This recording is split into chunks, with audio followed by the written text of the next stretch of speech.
রাধে রাধে। এবার গোপালকে যশোদা মা উদু খুলে বেঁধে দিয়ে চলে গেল। তখন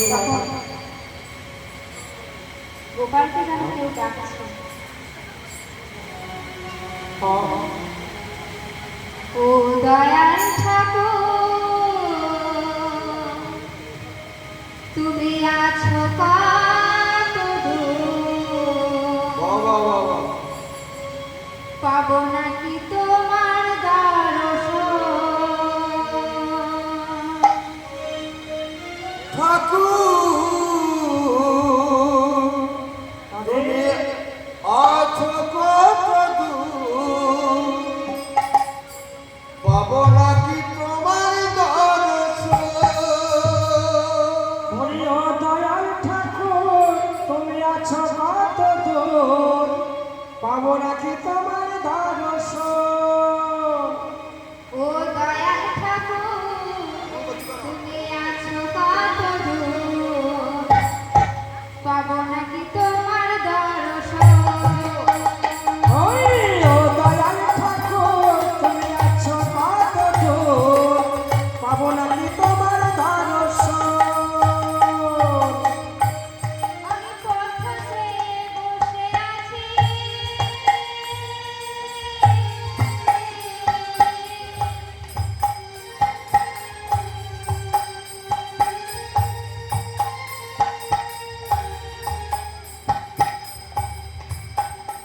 কবে আসবে বলে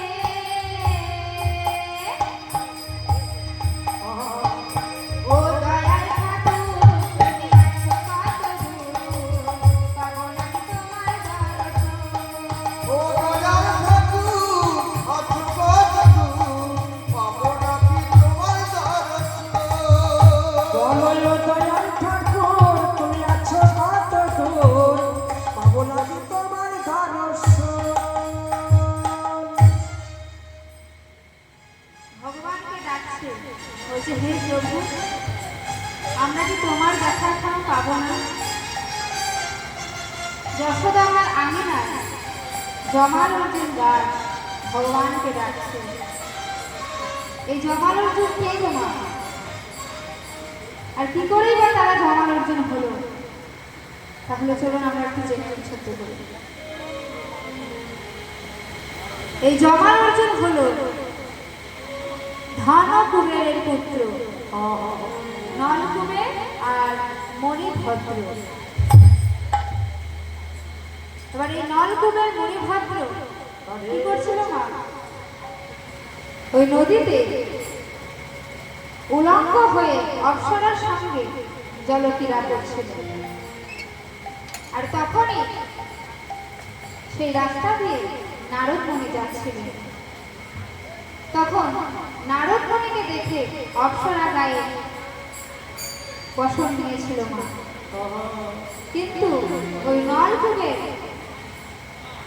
বসন নেয়নি। বলছে হ্যাঁ ও গেল তো আমাদের কি, ওকে কে সম্মান করে? আমরা হলাম ধনকুবেরের পুত্র, আমাদের মতো ধনী কে আছে? কেউ নেই। ধনী হলে যে অবস্থা হয় না, হ্যাঁ কাউকে সম্মান দিতে জানে না, মনেই করবে না। এবার কি হয়েছে? নারদ মুনি বলছে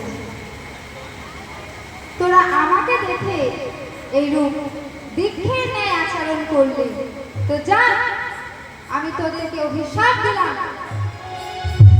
তোরা মর্তলোকে জমাল অর্জুন বৃক্ষ হয়ে জন্ম নে। এই কথা যখন কুবের দেব জানতে পারলেন, তখন নারদ মুনির কাছে গিয়ে বলছেন হে নারদ মুনি আমার পুত্রদের ক্ষমা করে দিন, তাদের ভুল হয়ে গেছে। তখন নারদ মুনি বলছে তোমার পুত্ররা ওই জমার অর্জুন বৃক্ষ থেকে তখনই মুক্তি পাবে যখন গোবিন্দের স্পর্শ পাবে, সেই দিনই তারা এই শাপিত থেকে মুক্তি পাবে। তো এবার কি হয়েছে মা? এবার ভগবান আর থাকতে পারছে না তাদের ডাক শুনে তখন কি করেছে, সেই উদুখোলটাকে টানতে টানতে নিয়ে গিয়ে ওই জমাল অর্জুনের ফাঁকে ভরে দিয়েছে। আর ভগবান মহান শক্তির অধিকারী, তার শক্তির জন্য সেই জমাল অর্জুন গাছ উপড়ে গেছে। জমাল অর্জুন গাছ উপড়ে দিয়ে তাদের আসল রূপ ফিরে পেল না। ভগবানের স্পর্শ তাদের 7 মাসন হল। তখন তারা তাদের নিজেদের স্থানে চলে গেল।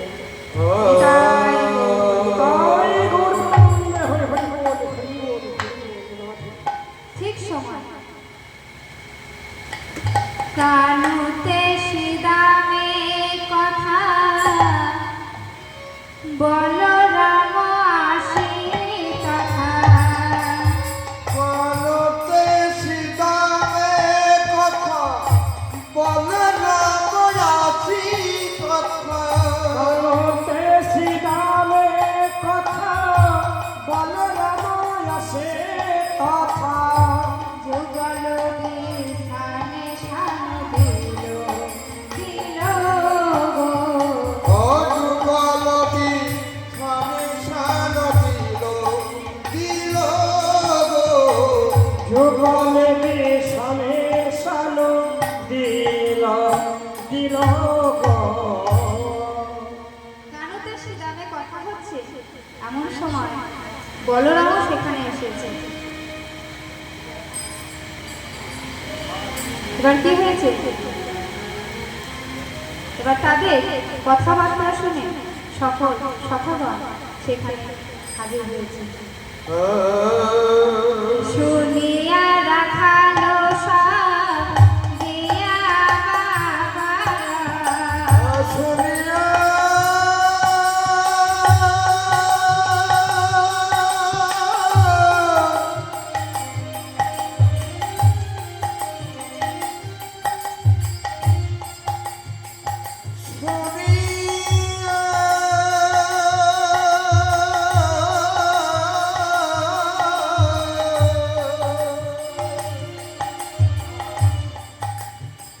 শুনিয়া রাখালে সব আমায় আমাদিয়ার।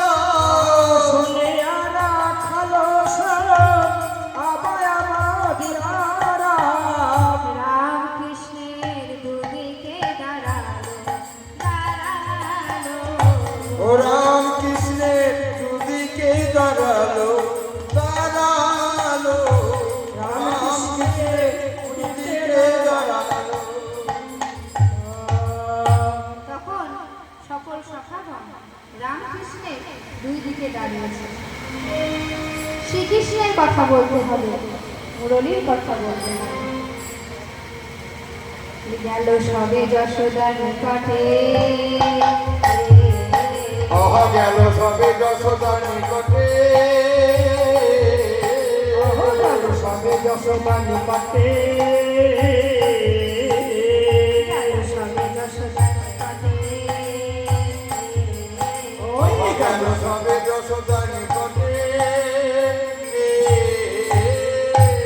প্রণতি করিয়া মাই কহিছে যাদবরায়। অপুনতি করি আমায় চলিল যাবরায়। প্রণতি করিয়া লয়ে কহিছে রাখালো রায়। প্রণতি করিয়া মাই কহিছে যাদবরায়। অপুনতি করি আমায় চলিল যাবরায়। লইয়া যাব বোধে।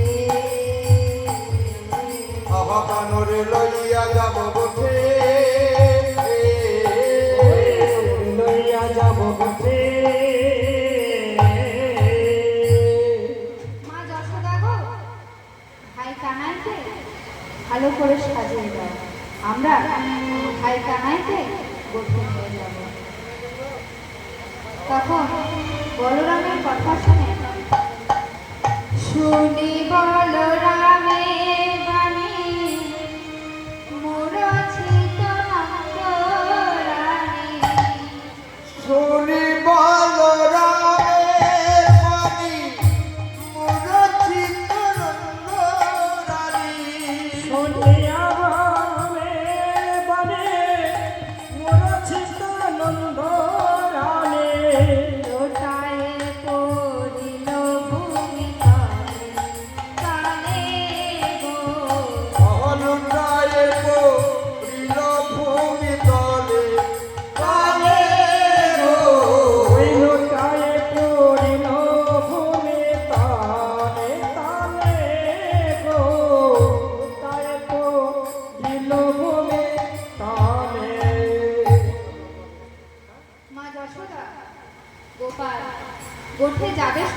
কাঁদতে কাঁদতে ধুলায় ফেলে দেবে।